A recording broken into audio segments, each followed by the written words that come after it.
आज Doubtnut app download करें। Doubtnut पर अपने सभी गणित, रसायन विज्ञान, भौतिक विज्ञान और जीव विज्ञान के डाउट्स का करो सफाया।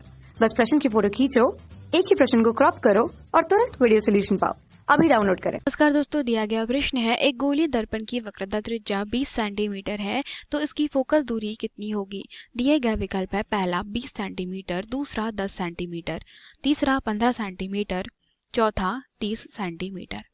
किसी भी गोलीय दर्पण की वक्रता त्रिज्या अगर दी गई है तो गोलीय दर्पण की वक्रता त्रिज्या अर्थात दोस्तों अगर आप किसी भी एक गोले की बात करते हैं, ठीक है, खोखला कांच का गोला, ठीक है, तो उस गोलीय दर्पण को किस प्रकार से बनाया जाता है, इसी कांच के गोले को अलग अलग भागों में काट करके बनाया जाता है। मतलब अगर इसकी त्रिज्या हमारे पास में कैपिटल आर है दोस्तों, तो जो गोलीय दर्पण की फोकस दूरी दी जाती है वह किससे दी जाती है, वह दी जाती है दोस्तों आर बराबरी से 2f से दी जाती है। मतलब इस क्या जो आधा है, ठीक है, मतलब f जो रहेगा वो कैसा होता है दोस्तों r के बटे में 2।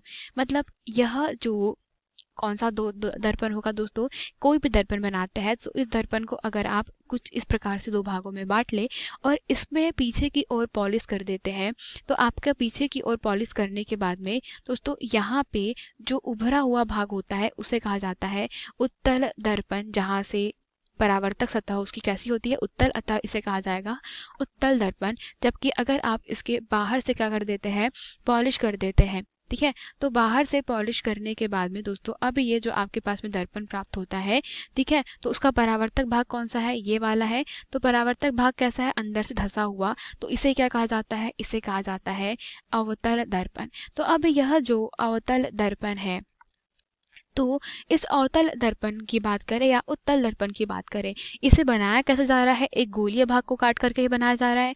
मतलब इसकी त्रिज्या अगर r है तो फोकस दूरी क्या हो जाएगी, r के बटे में 2। मतलब हम कह सकते हैं दोस्तों कि फोकस दूरी होती है r के बटे में 2 या त्रिज्या बराबर से 2f के बराबर में होती है। अतः वक्रता त्रिज्या 20 सेंटीमीटर दी गई है, मतलब r का मान कितना दिया गया, 20 सेंटीमीटर दिया गया है, वो 2f के बराबर है।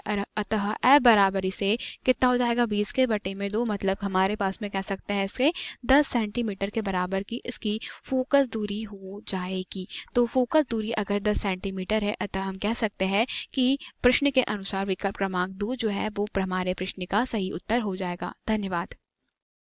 कक्षा 6 से 12वीं से लेकर नीट, IIT, JEE वो एडवांस के लेवल तक 1 करोड़ से ज्यादा छात्रों का भरोसा।